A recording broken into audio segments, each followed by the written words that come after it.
the Dope tour, was that like the final big tour on that run of the band? Because that's the one that, yeah, I remember. I think so because that's the one that just what's crazy was, and and I take blame and my band tells me not to, is we were gone. That's right. That led up to, I think we did 240 shows that year. It was just nonstop. And after that Dope tour, they didn't give us much break. We were dead broke in Europe. I mean, Europe, as fun as it was, it drained us. None of us had a cent to our name. By the time we got catering, food was gone. We literally, that's when we were stealing beers from all the remains. And mind you, we were in a bus with Madball and Terror, so we had good manners. We were well behaved, but that show psychologically, that tour fucked us up because we were drained so hard. Especially, what's crazy was, like I said, we went from like the Hatebreed tour, and then we did Europe. How did this go? Yeah, Hatebreed and then Europe. When we got back, God, where was I going with this? It was a really good story. Something happened in Europe, and they gave us a dog tour, and there wasn't much time. Oh, I'll go back to Europe. I'm sorry about that. All good, Everything's man. No, everything's it's like a cool. fog It's right cool. now. It was Hatebreed getting home, packing for Europe, making sure our passports, everything was ready. We took the flight. I think we had a red eye. Fuck, however long the flight, 12 hours, 13 hours. And I didn't sleep a week. I don't sleep on planes for shit. Everyone's knocked out. We get off the plane and we see the buses. We take some shuttles to the venue. We're like, all right, cool. When's the first show? Because we didn't even have an itinerary. We like literally, we were just thrown on this thing. And like, the show's tonight. We're like, tonight? And they're like, yeah, in a couple hours. You guys go on in like 2 hours. I'm like, what the fuck, dude? Holy We get shit. off this, we get off this shuttle. We get in the venue. Trevor from Unearth finds me, goes, are you the whiskey guy? And I go, Jake Daniels. He's like, I let's remember go. you going by that name. Yeah. Yeah, dude. So my real name's Jacob Daniel Sirokman. I thought I needed this cool stage name. So I was like, oh, and I love Jack Daniels. So I was like, Jake Daniels fucking fits perfect. So anyways, Trevor's like, you're the whiskey guy? I go, yeah. He's like, all right, let's go. He literally fucking grabs me. We go walking to a market, buys the biggest handle of Jack Daniels, and we're walking through London, literally passing the bottle back and forth, get backstage, still passing it back and forth. And we're on in 30 minutes. And I'm just like, mind you, the jet lag. I think we had cocktails on the plane. And by this time, I'm a quarter of the bottle down with Trevor from Unearth. And I'm just like, I'm three sheets to the wind. I'm like, are you fucking kidding me? I get up on stage and it's just an ocean of people. Lights go on. First song fucking pops off. And I'm like, oh my, and I'm so wasted. All of a sudden, blackout. The entire fucking venue shut down. I'm like, thank God, I just got out of Jeez. this. Yeah, something had happened with the power. It was like a weird, and I don't remember how exactly what venue this was, but it was almost like a warehouse dome makeshift kind of venue. So like something happened with the power outage. So I had a minute to like kind of sit back and be like, oh shit, I think I had some water. We only had a 20-minute set, so I got through it. But yeah, dude, that was leading to that tour. That's how that tour went. But we got home again, maybe a week, 2 weeks off, and then we went straight to Dope. And you Well, know what I wanted to ask you about Dope, because this is from how I remember it, but I could be wrong on this. Weren't there some lineup changes? Because I just remember it being looking different than the same band that I saw, prior. so at that time, yeah, we probably Jeremy switched. We lost Jeremy somewhere in the mix and Jimmy, and that I don't remember exactly when it was. We went to Europe with a different drummer. We did Hatebreed with a different drummer. You know why So I yeah, remember this too? Because not you and Adair are the recognizable guys, but this is how I remember it in my head at least. The rest of you guys were all white dudes, and yeah. I remember seeing you with Dope, and I was like, oh, there's like a couple Latino dudes here. I don't remember them in the band Okay, so prior. so yeah, it was D Rock. So D Rock, who's still now our present guitar player, jumped in somewhere. God, dude, I don't remember how we lost some of these guys. Like Jimmy backed off one of the tours. And then we lost Jeremy somewhere along there. We got Josh Feathers, who we knew from another local band, who I'm actually doing music with right now. He did the Weathered Soul music video with us. He did Hatebreed with us. And then he jumped off a couple, and we got somebody else, Andre for Europe. But yeah, D Rock's been with us, God, I mean, most of the time now. I think longer Okay. than Jeremy. So yeah, there was myself and Clint are the only two like original members that have never left. My bass player and myself. And Clint's one of the dudes I've known since I was 14 years old playing punk rock bands. So it's kind of cool. But now Jimmy's back in the mix. He's been playing with us ever since we toured. So yeah, there's some lineup changes, most definitely. It Yeah, wouldn't be a yeah, I metal remember. band without some changes. And for sure. And then hearing about kind of the debauchery and all that, which we can get into like where you're at now. We'll get into that at some point. But I would imagine that Dope tour would have been the epitome of that, because they were a band that fully embraced all that. And not only that, a lot of the bands that you played with that we mentioned prior, it is a primarily like, metal dude fan base. Dope. I even remember at that show that I saw you at, like it's like a lot of hot goth chicks. I'm sure this was a fun tour. It was one for the books, and thank God, Bleed the Sky was on that. We did a co-headline, and we've known Bleed the Sky shit since um, before we both signed. I mean, we were playing Showcase Theater together. They're local boys back in when we were 18 years old, so we knew them fairly well. We probably wouldn't have taken that tour if it wasn't for Bleed the Sky being on with us. But they were coming out with a new album. I forget it. So we did the co-headline, and we were really good buddies with those dudes. But Dope was it was a hard tour. There was a lot of drugs. I mean, we were fucking eating cocaine for breakfast, Wow. drinking a lot. We were just hard. That was the tip of the iceberg. So that was kind of the beginning of the end. Just from being on tour for so long, we were right at that stage of just being so fucking big. Not that it got to our head. We were never conceited. We were still down to earth, homeboys, like cool, talk to our fans. We were never like that. We just partied hard. There was just no. We were the and I don't say this to brag, but they literally were like, "You are the Pantera Motley Crue of 2000s." Like, and it's not. It wasn't a compliment then. It was like a get your shit together. You guys are going to be fucked. And And ultimately, who is saying that? Like the members of Dope, or? no, oh hell no, no, they were giving us the coke. No, it was passed on through the industry. Like our brothers and like I don't want to like drop names, but like docs and people of that nature. The bigger guys we looked up to, are our social media, or not social media, but Century Media Records. It was just going through the grapevine that we were partying hard. Not in a bad way. We weren't dickheads. We were breaking stuff. We definitely didn't act like we were Motley Crue throwing TVs out the hotel windows because we couldn't even afford a hotel. Sure, But yeah. just we were just having a good time, enjoying. At least I was. I can't. My drummer didn't drink. You know, but that's kind of where it started. Was we booked a show, a hometown show, for literally like the night after we were done with tour. So we drove, I want to say it was like Florida or one of the East Coast, straight home. We literally went to my bass player Clint's house, changed, and we had a show that night. And we were just drinking, doing blow the entire way for like 48 hours after the last show we had played on the East Coast. And we're like, oh, it's our hometown. Who gives a fuck? It was a very small venue. We just did it just for the hell of it. Little did we know our entire label, lawyer, AR, um, our whole team was there, and we didn't know. We just thought it was just this little gig, but they were actually there to see a band called In This Moment. Oh, In this wow. moment, in this moment was our direct support. We had no idea who these people were. Maria was a huge fan of ours because we Wow, that's actually, crazy. yeah. So what's crazy is I don't know the label Century Media, and I don't know this exactly, but the label is putting the show together to showcase In This Moment. They just happen to know because Maria and them were from LA. They had already known of us. They're fans of our band. So they're like, hey, throw these guys on your show. We knew the promoters. So threw them on the show with us.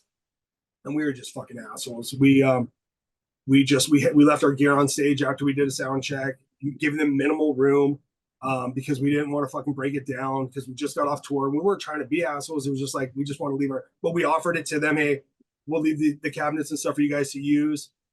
But anyways, by the time we got on stage, it was midnight. I was blackout drunk. I face planted badly, busted my nose. We were known to be a party band live, and to me, it didn't matter. My friends and family have seen us blackout party, but to the label, it didn't look so good. And that was kind of like the beginning of the end. Was like, all right, we need to figure some shit out, or we're done. We all got along well, but I still blame myself to this day for just getting too out of control, blackout drunk, causing a scene on stage. Probably missed my vocals, probably stopped screaming, acted a fool. And I never really told this to anybody publicly, so you're kind of hearing this exclusive, but that's kind of where it was. I don't want to say over because we still had opportunities after that. Um, Not further along, we weren't hitting the numbers for Century Media. We walked away with Century Media, clean cut, nothing, no bad breakup. We lost Phil Hinkle, who was one of our main AR. John and Blasco were on to bigger and better bands, so they were managing some other bands at that time. And there's no real disrespect. We moved on, and we had the opportunity to work with Christian Oldweber, as Oh, you know him yeah. from Yeah, Fear yeah. Factory. And he was actually our producer and engineer for our second album. We did Adair basically lived at Christian's house. Nobody even knows this. No, We had I didn't know that at all, that connection. Yeah. Yeah, yeah. So we got connected with him, and he actually was going to start managing us. Um, and we just never pulled the trigger on that album. We everything.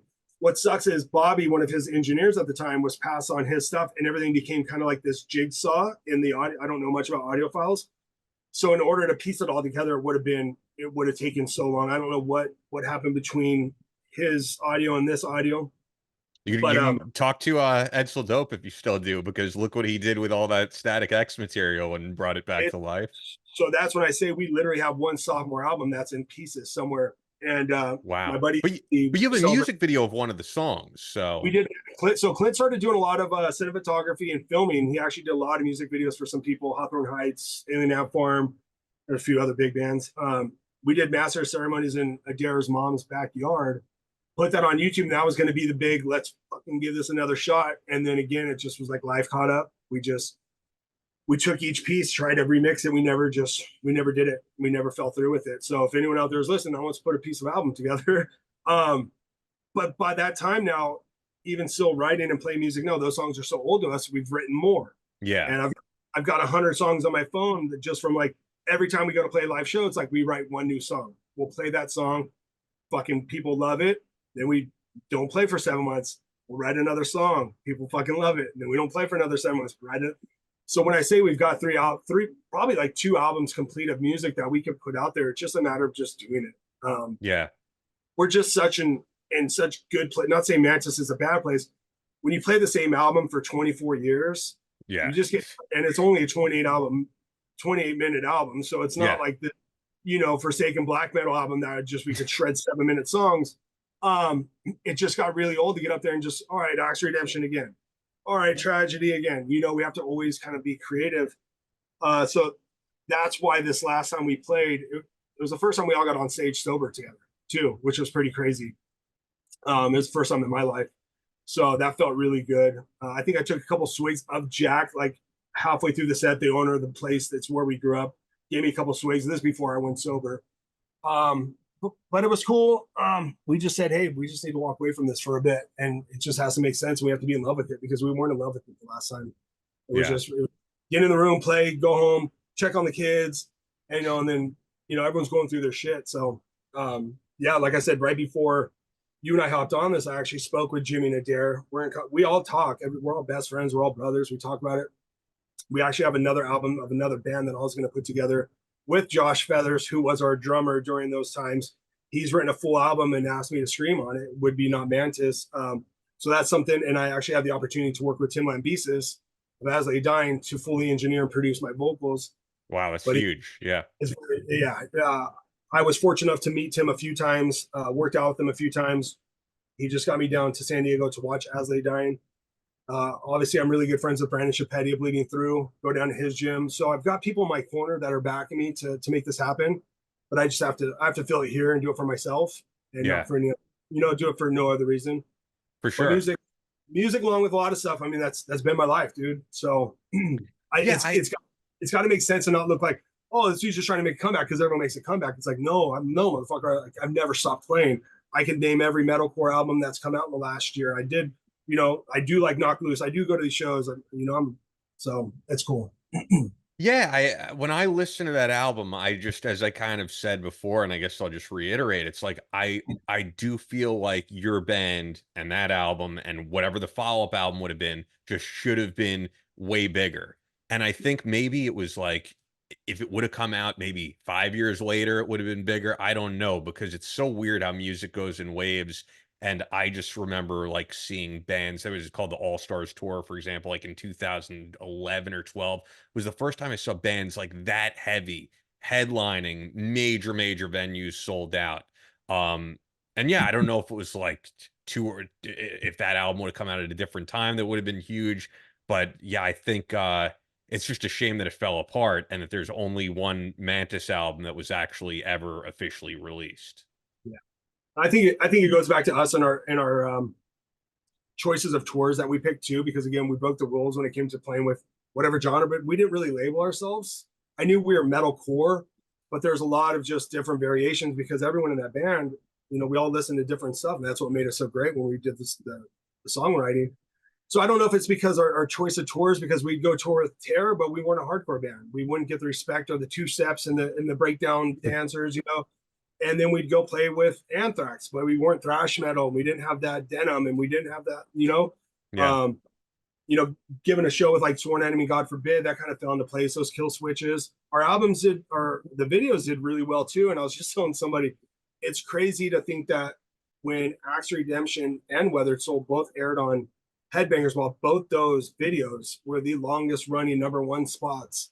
And I give myself credit for that. Like I tell people, like, that is a big deal to me because we beat out the kill switches, the All That Remains, because we had a lot of emphasis on that Weathered Soul video. If you look at it, it was before its time. We had the whole Jack the Ripper theme. It was very, theatrical, like actors. So it was very cool. We went against what the label said, and it worked for us. But that might have been it. But everything happens for a reason, dude. I mean, if we continued touring and got any bigger, I mean, fuck, one of us could have been dead.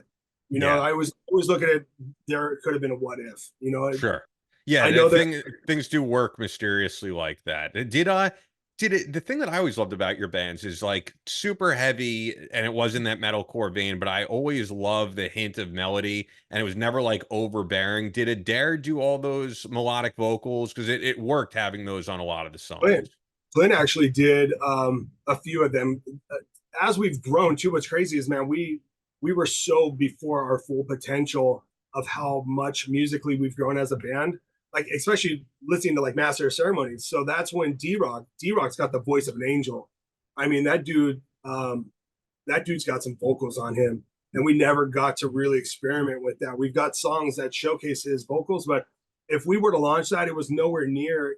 You take like a Howard Jones melodic voice, it would have hit the scene probably as hard as he did back then. Nowadays, because it's not your typical metalcore bullshit whiny stuff. No disrespect to the bands, it's great. No, but a lot of bands sound the same.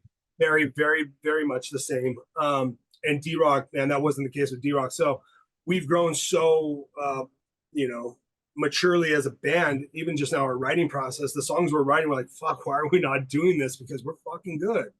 And my voice, especially over the years, like, it's gotten deeper. I could hit higher notes. Maybe it's because I'm not touring as much and it's rested more between. Maybe it's because I'm sober. I don't know, but something's gonna spark, dude. Maybe this podcast might be the thing that kind of toots the horn a little bit, Thanks for checking out Battle Line Podcast. This is just a smaller clip from our latest episode, which you can check out in its entirety by clicking here. While you're watching, be sure to hit the subscribe button and thumbs up the video to show your support. Now, if you'd really like to help us out, click the thanks button below to make a donation. It goes directly to us in keeping Battle Line Podcast going for you.